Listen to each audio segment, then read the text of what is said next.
आतंक की जननी, दहशत की जननी जो हमारे पड़ोस में है,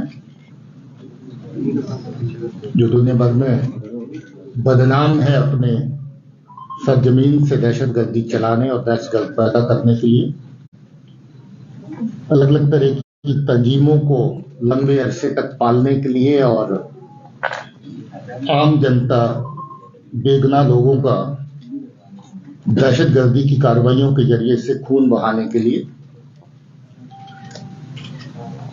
इस बदनामी के दाग उनके चेहरे पे इतने लग चुके हैं कि अब वो छुपाए भी नहीं छुपते। और पूरे मुल्क में, पूरी दुनिया में ये बदनामी के दाग जगह जगह चर्चा में आ रहे हैं। इसी तरह की इनकी वहशियाना, बुज़दिलाना, कायराना दहशतगर्दी की हरकतें जम्मू कश्मीर में बड़े लंबे अरसे से चल रही हैं। यहाँ पर बेगुनाह लोगों को अपने कार्रवाई का निशाना बनाया जाता है और जहाँ का जो आपसी भाईचारा है लोगों का across the regions, across the religions, across the communities, उसको किसी न किसी सूरत में धक्का पहुंचाने की, ठेस पहुंचाने की कोशिश की जाती है। इसी नीयत से, इसी गरज से पिछले कुछ अरसे से जम्मू प्रोविंस के एरिया में कुछ कार्रवाइयां दहशतगर्दी की अंजाम दी गई, जो बिल्कुल कम्युनल लाइंस पे हैं, सेक्टेरियन लाइंस पे हैं और साथ ही साथ ये भी मकसद रखती हैं कि जम्मू में दम तोड़ चुकी जो दहशतगर्दी है उसको फिर से किसी तरीके से रिवाइव किया जाए, उसको फिर से जिंदा किया जाए। कल डीआईजी राजौरी पुंछ रेंज ने, जो वहां की पुलिस की एक बड़ी कामयाबी रही, जो आईडीज वहां पर जगह जगह पर लगाने का इनका मंसूबा था, उसको नाकाम किया गया। उसमें 3 लोगों की टुकड़ी जो पार बैठे दहशतगर्दी के आका, उनके इशारों पर राजौरी के एरिया को और कुछ जगहों पे आईडीज लगा के निशाना बनाना चाहती थी। डांगरी के इंसिडेंट के बाद वो पूरे का पूरा ग्रुप पकड़ा गया। उसके बारे में तफसील, डिटेल कल आप लोगों को मिल चुकी है। आज हम जम्मू के नरवाल में जो 2 आईडी ब्लास्ट 21 जनवरी को हुए थे, उसकी डिटेल आपके साथ साझा करने के लिए आए हैं। मैं सबसे पहले जम्मू पुलिस को, एसएसपी जम्मू, उनकी टीम को, एसपी साउथ, डीएसपी साहबान और एसएचओ और बाकी टीम के लोग जो हमारे पीछे खड़े हैं, उनको शाबाशी देना चाहता हूं, मुबारक देना चाहता हूं कि उन्होंने बहुत ही मेहनत के साथ इस केस को वर्कआउट किया है और इस दहशतगर्दी की साजिश के पीछे कौन लोग शामिल थे उनको बेनकाब किया है। आप जानते हैं 21 जनवरी को रात को जो 2 बॉम्ब लगाए गए, 20 की रात को, जो 21 की सुबह फटे। रात को 7:30 बजे के आसपास पहला और फिर उसके बाद दूसरा, और दोनों आईडीज के बीच में 20 मिनट का वक्फा इस तरीके से रखा गया कि जब पुलिस के लोग, सिक्योरिटी फोर्सेस के लोग वहां पर इमीडिएटली रश करते पहुंचते हैं तो उनका बड़े से बड़ा नुकसान किया जा सके। और पहले में जब दुकानें खुले, लोग जो दुकानदार आसपास अपना काम कारोबार करने वाले हैं, उनको नुकसान पहुंचाया जा सके। मगर पुलिस ने अपनी एसओपीज का पालन करते हुए अच्छे तरीके से सिचुएशन को हैंडल किया और उस एरिया को अच्छे से सैनिटाइज किया, जिसकी वजह से पहली आईडी में 9 लोग जख्मी हुए, मगर दूसरी आईडी जिसका निशाना ये था कि पुलिस और सिक्योरिटी फोर्सेस के लोग जो मौके पर आए उनको टारगेट किया जाए, एसओपी का पालन करते हुए उस नुकसान को बचाया जा सका, वरना वो नुकसान और भी बड़ा हो सकता था, क्योंकि पहली आईडी छोटी थी और दूसरी आईडी उससे कहीं ज्यादा बड़ी थी और इरादा यही था कि दूसरी आईडी ज्यादा से ज्यादा लोगों का नुकसान करे। पुलिस ने बड़ी मेहनत के साथ आरिफ नाम के दहशतगर्द को पकड़ा है, जो रियासी का रहने वाला है और इसकी तफ्तीश और इंटेरोगेशन के दौरान ये पता भी चला कि ये आज से नहीं बल्कि पिछले लगभग 3 साल से ये पार जो हैंडलर हैं दहशतगर्दी को चलाने वाले जो लोग हैं लश्कर तौबा के, उनके साथ इसका तालमेल है। इसका मामा काफी सालों से कराची पाकिस्तान में जाकर के सेटल हो रखा है। मामे के जरिए इसके साथ राब्ता हुआ और फिर एक दहशतगर्दी तंजीम को जो पार से चलाने वाला कासिम नाम का आदमी है, वो भी रियासी का रहने वाला है। काफी लंबा अरसा पहले वो पाकिस्तान में जाके सेटल हुआ है और आज पाकिस्तान की दहशतगर्दी की जननी जो है उसका साथ दे रहा है, उसका समर्थक है, उनका सपोर्टर है और दहशतगर्दी की कार्रवाइयां पाकिस्तान में बैठ करके यहां पर करवाता है। कासिम ने लंबा अरसा पहले कुछ 19 में इसके साथ राब्ता साधा। आपको याद होगा शास्त्री नगर में एक आईडी हुई थी, वो अभी तक उसका करने वाला कौन था वो बेनकाब नहीं हो पाया था। यही आदमी है जो शास्त्री नगर में फरवरी 22 में आईडी हुई थी, यही आदमी शामिल था। आपको ये भी याद होगा कि कटरा में जो बस में आग लगी ब्लास्ट के बाद, उसमें बहुत सी चीजें पुलिस वर्कआउट कर पाई थी, मगर उसकी एक तार अभी तक जुड़ नहीं रही थी, एक कड़ी अभी तक जुड़ नहीं रही थी कि वो आईडी फिट किसने करी बस के अंदर। इसने माना है कि वो आईडी इसी ने फिट करी थी, एक नहीं बल्कि 2 आईडी लगाई थी ताकि लोगों का ज्यादा से ज्यादा नुकसान हो सके।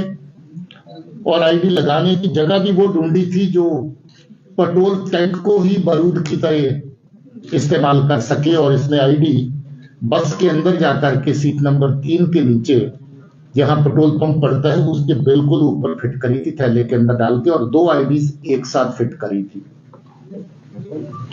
बात यही खत्म नहीं होती, एक आईडी और अभी इसके पास मौजूद थी और उस आईडी का फोटो और हो सकता है कि थोड़ी देर तक वो सही आईडी भी आपके साथ बाहर शेयर कर दी जाए।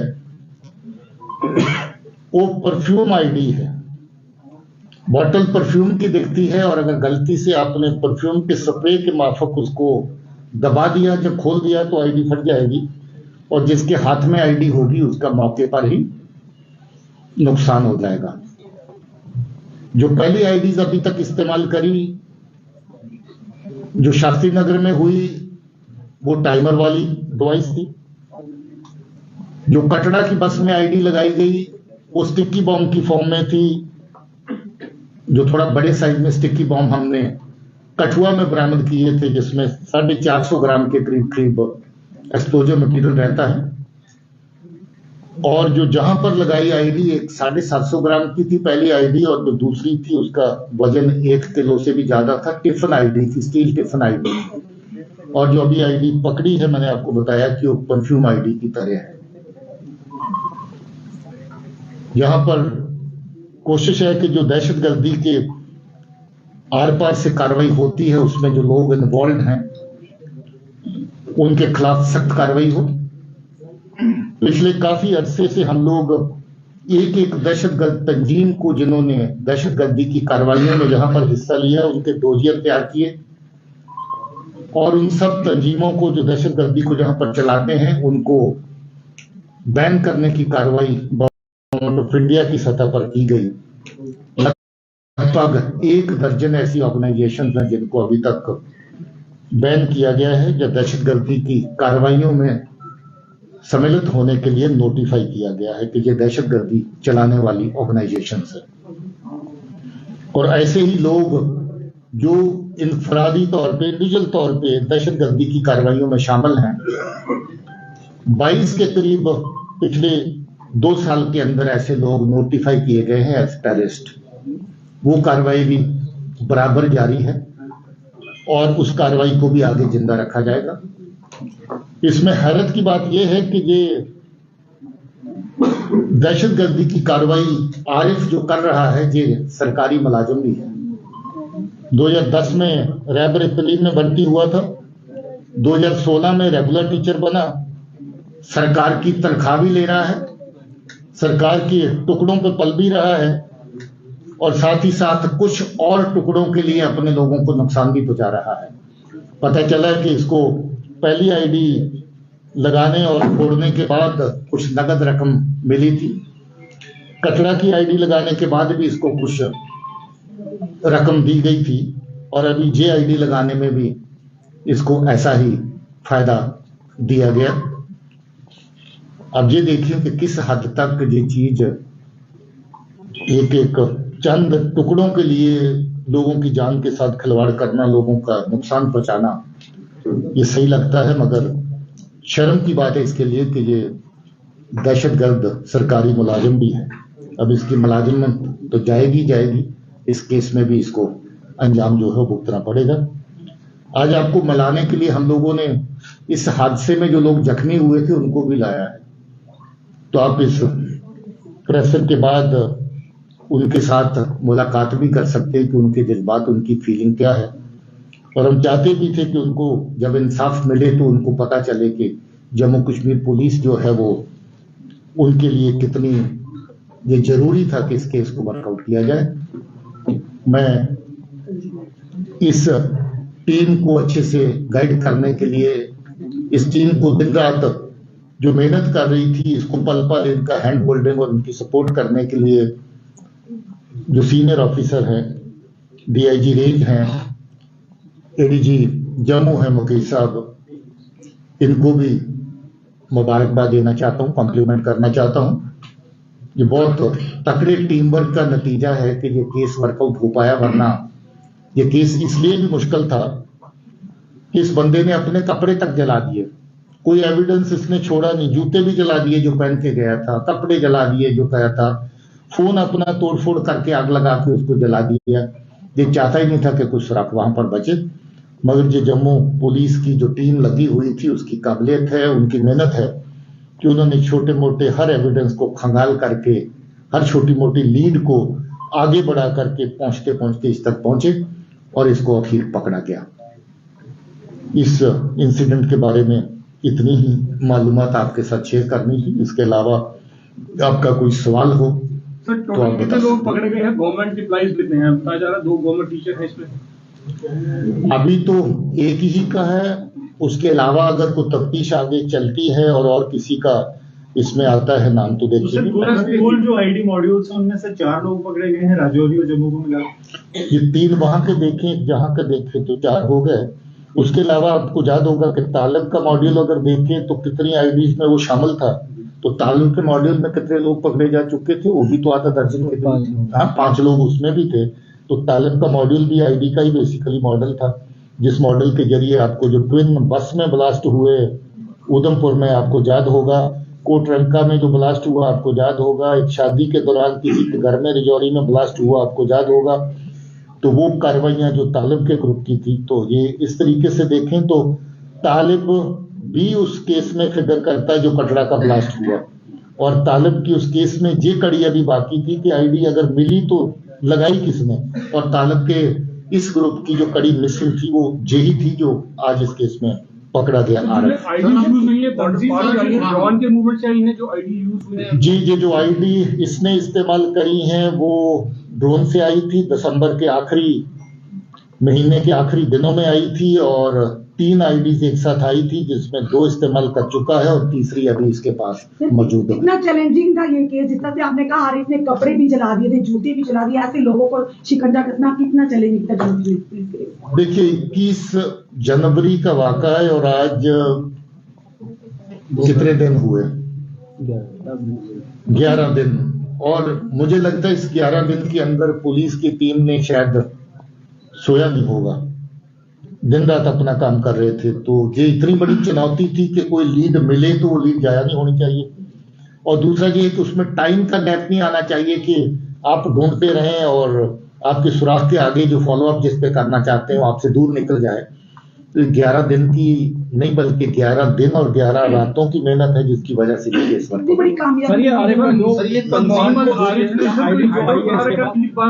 आका भी यहाँ पे होंगे जम्मू कश्मीर में, क्या उनकी तरफ भी कुछ कंजा कसा जाएगा? आखिर आरडी आती है, एक बार आपने कहा जैसे ड्रोन से आई थी, उनके आका और भी जम्मू कश्मीर में होने चाहिए जो उसको पीछे सपोर्ट कर रहे हैं। देखिए ऐसा है कि जो केस टू केस हम लोगों को देखना पड़ता है, और जितने लोग किसी भी सूरत में दहशतगर्दी के साथ जिनकी वाबस्तगी पाई गई, डायरेक्ट हो या इनडायरेक्ट हो, उनको हमने अभी तक छोड़ा नहीं है।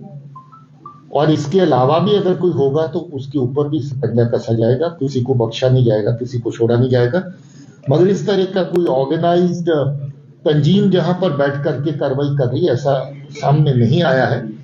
एक मॉड्यूल है जो तालिब का था, एक मॉड्यूल है जो रजौरी का था, और ये भी एक मॉड्यूल का हिस्सा था जो जहां पर ऑर्गेनाइजेशन कौन सी है सर? आरिफ की और पीर बाग सुजवा में कोई हाइडआउट बना रखा है सुनने में आया? मेरे ख्याल में कोई ऐसा नई चीज सामने आई है। वो कहीं इसने अपना सामान छुपाने के लिए कोई जगह आगे पीछे इस्तेमाल करी, वो पुलिस ने ढूंढ ली है और उसके ऊपर कार्रवाई हो गई है। ऐसा कोई हाइडआउट वाला नहीं है सर। तंजीम लश्कर तौबा है, मैंने पहले ही जिक्र किया है कि लश्कर तौबा है, और इसका पार बैठा जो आका हैंडलर है वो कासिम है। जे भी रियासी का रहने वाला है और कासिम भी रियासी का रहने वाला है, और इसका मामा कमरदीन है। कमरदीन भी इस वक्त कराची में बैठा है, जिसके जरिए से ये इसका राबता दहशतगर्दी तंजीमों के साथ शुरू हुआ। 19 में शुरू हुआ था और अभी 23 तक ये 3 कार्रवाइयां अंजाम दे चुका है, जिसमें शात्री नगर, कटरा और अभी ये आपका लेटेस्ट नरवाल वाला। परफ्यूम आईडी आपने कहा कि एक्टिव परफ्यूम आईडी मिली है, क्या ये पहली बार यहाँ पर यूज हुई और कितनी इंटेंसिटी की आईडी? इस तरह की आईडी अभी तक हम लोगों ने पहले रिकवर नहीं करी है, और कम से कम इसका जितना तो है कि अगर इंसान उठा के इसको एक बार थोड़ा सा प्रेस कर देगा या खोलने की ऊपर डांट को कोशिश करेगा, इट विल गो ऑफ, और जो आदमी हैंडल कर रहा होगा उसको तो बहुत ज्यादा नुकसान पहुंचा सकती है। अभी हमने इसके साथ छेड़छाड़ नहीं करी क्योंकि हम भी वाकिफ नहीं है, इसको जो स्पेशलिस्ट टीम है वही देखेगी। लोगों के लिए आपने कहा, लोगों को शुक्रिया कहना चाहते हैं। लोगों को ये भी कहना चाहते हैं कि जम्मू कश्मीर पुलिस आपकी हिफाजत के लिए, आपकी सुरक्षा के लिए हमेशा तत्पर है, हमेशा कोशिश कर रही है। ये भी कहना चाहते हैं कि जब आप सोते हैं जम्मू कश्मीर पुलिस जागती है, और ये कोशिश रहती है कि हम लोग जाग करके आपकी नींद जो है उसको जो है सुरक्षित कर सकें, और ऐसी को गलतफहमी न रहे कि जम्मू कश्मीर पुलिस किसी जगह पे अपनी एफर्ट में कोई कमी छोड़ रही है। फिर भी जो अवाम के दुश्मन हैं, लोगों के दुश्मन हैं, उनको पहचानना, उनके खिलाफ कार्रवाई करना हमारा और अवाम का, हमारा और लोगों का मिलाजुला काम है। इसमें भी लोगों ने बहुत सहयोग दिया। आगे भी उम्मीद करते हैं कि जम्मू कश्मीर पुलिस को लोगों का सहयोग मिलेगा।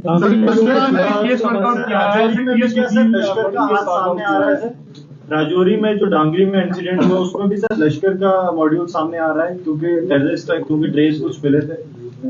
हम लोग उस केस को काफी शिद्दत से जो भी लीड मिल रही है उसके ऊपर काम कर रहे हैं।